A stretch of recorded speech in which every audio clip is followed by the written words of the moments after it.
Լոլիկը համարվում է ամենաառողջ բանջարեղեններից մեկը, և հենց այդ պատճառով միլիոնավոր մարդիկ այն գրեթե ամենօրեն օգտագործում։ Բայց բժիշկները զգուշացնում են, որ առողջ մարդկանց համար նույնիսկ այս օգտակար մթերքը կարող է սրել արդեն առկա առողջական խնդիրները։ Ամենահետաքրքիրն այն է, որ շատերը դրա մասին նույնիսկ չեն կասկածում և շարունակում են լոլիկ ուտել, կարծելով, թե այն բոլորի համար հավասարապես օգտակար է։ Ովքեր են այդ մարդիկ, ինչու է դա տեղի ունենում և որ դեպքերում է իսկապես պետք սահմանափակել լոլիկի օգտագործումը։ Եկեք անմիջապես սկսենք առաջին վտանգից։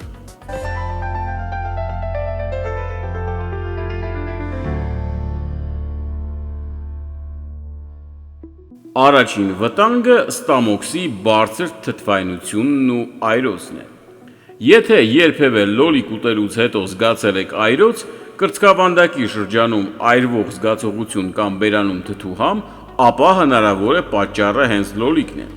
Լոլիկը բնականաբար պարունակում է օրգանական թթուներ, որոնք որոշ մարդկանց մոտ կարող են գրգռել ստամոքսը և ուժեղացնել այրոցի ախտանիշները։ Սա հատկապես վերաբերում է այն մարդկանց, ովքեր ունեն գաստրոէզոֆագեալ ռեֆլյուքս կամ հաճախակի այրոց։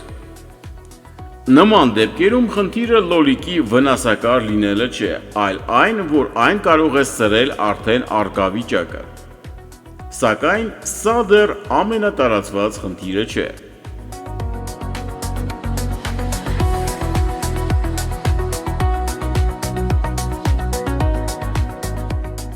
Անցնենք երկրորդ վտանգին։ Խոսքը վերաբերում է երիկամների որոշ հիվանդություններին։ Լոլիկը կալիումի լավ աղբյուր է, իսկ կալիումը շատ կարևոր է սրտի, մկանների և նյարդային համակարգի համար։ Սակայն, եթե մարդու երիկամները բավարար չափով չեն աշխատում, օրգանիզմը կարող է դժվարությամբ հեռացնել ավելորդ կալիումը։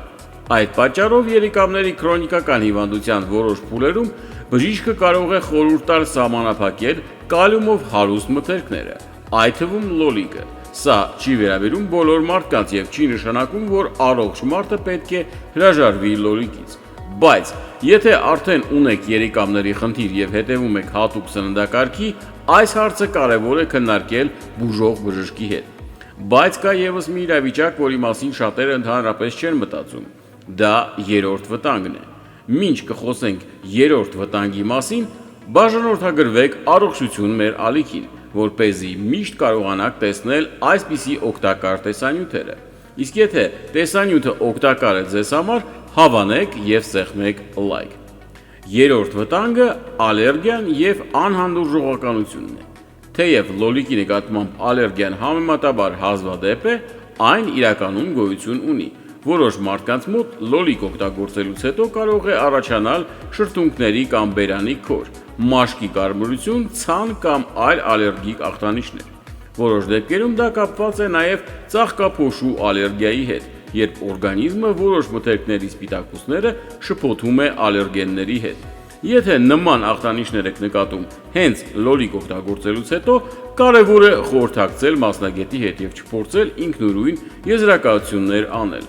Բայց հաջորդ կետը հատկապես հետաքրքիր է այն մարդկանց համար, ովքեր հաճախ ունեն հոդացավեր։ Չորրորդ վտանգ՝ հոդերի ցավերի մասին տարածված կարծիքները։ Հաճախ կարելի է լսել, թե լոլիկը վնասում է հոդերին կամ ավելացնում է աղերը։ Սակայն ներկայիս գիտական տվյալները չեն հաստատում, որ լոլիկը ինքնին առողջ մարդկանց մոտ առաջացնում է հոդերի հիվանդություններ կամ արթրիտ։ Այնուամենայնիվ, որոշ մարդիկ նշում են, որ լոլիկ կամ այլ մթերքներ օգտագործելուց հետո իրենց հոդացավերը ավելի արտահայտված են թվում։ Եթե դուք անձամբ նման օրինաչափություն եք նկատել, արժե դա քննարկել բժշկի կամ սննդաբանի հետ։ Բայց առանց հիմնավորման լոլիկը լիովին բացառելը ճիշտ մոտեցում չէ։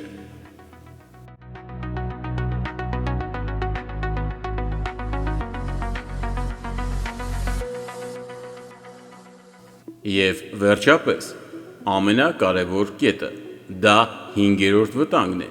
Մինչ հինգերորդ վտանգին անցնելը կարող եք մեկնաբանություններում գրել, ինչ առողջական խնդիր ունեք եւ մեր մասնագետը կտա ամենաօգտակար խորհուրդը՝ սննդակարգը եւ լավագույն լուծումը։ 5-րդ վտանգը, երբ առողջ մթերքը դառնում է չափից շատ։ Շատ մարդիկ մտածում են, որ եթե մթերքը առողջարար է, ապա կարելի է այն ուտել որքան ցանկանան։ Սակայն նույնիսկ ամենաօգտակար սնունդը չափից շատ օգտագործելու դեպքում կարող է անհարմարություններ առաջացնել։ Օրինակ, մեծ քանակությամբ լոլիկ օգտագործելը որոշ մարդկանց մոտ կարող է ուժեղացնել այրոցը, առաջացնել մարսողական անհարմարություն կամ պարզապես խախտել սննդակարգի հավասարակշռությունը։ Առողջ սնվելու հիմնական սկզբունքը ոչ թե մեկ մթերքի վրա կենտրոնանալն է, այլ բազմազան եւ հավասարակշռված սննդակարգը։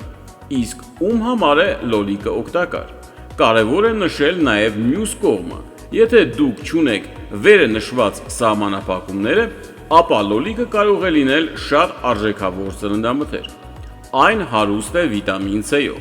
կալիումով, մանրաթելով եւ լիկոպենով, հակաօքսիդանտով, որը բազմաթիվ հետազոտություններում ուսումնասիրվել է սրտանոթային առողջության եւ բջիջների պաշտպանական մեխանիզմների հետ կապի տեսանկյունից։ Բացի այդ, լոլիկը ցածր կալորիականություն ունի եւ հեշտությամբ կարելի է ներառել առողջ սննդակարգի մեջ։ Լավագույն տարբերակը թարմ հասուն լոլիկն է, օգտագործված չափավոր քանակությամբ։ Եթե այն համադրում եք ձիթայուղի եւ այլ բանջարեղենի հետ, կարող եք ստանալ ավելի հավասարակշռված եւ սննդարար ուտեստ։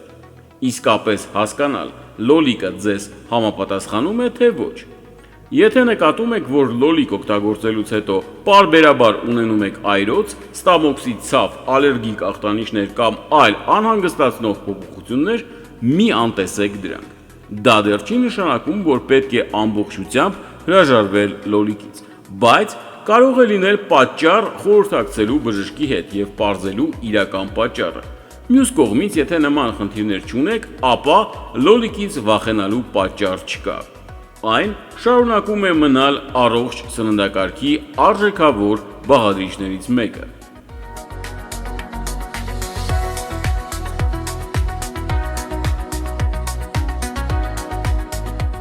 Այսպիսով, լոլիկը իսկապես օգտակար մթերք է, բայց ոչ բոլոր իրավիճակներում եւ ոչ բոլոր մարդկանց համար։ Որոշ հիվանդությունների կամ անհատական առանձնահատկությունների դեպքում այն կարող է սրել արդեն առկա ախտանիշները, իսկ շատ դեպքերում ընդհակառակը լինել առողջ սննդակարգի կարևոր մասը։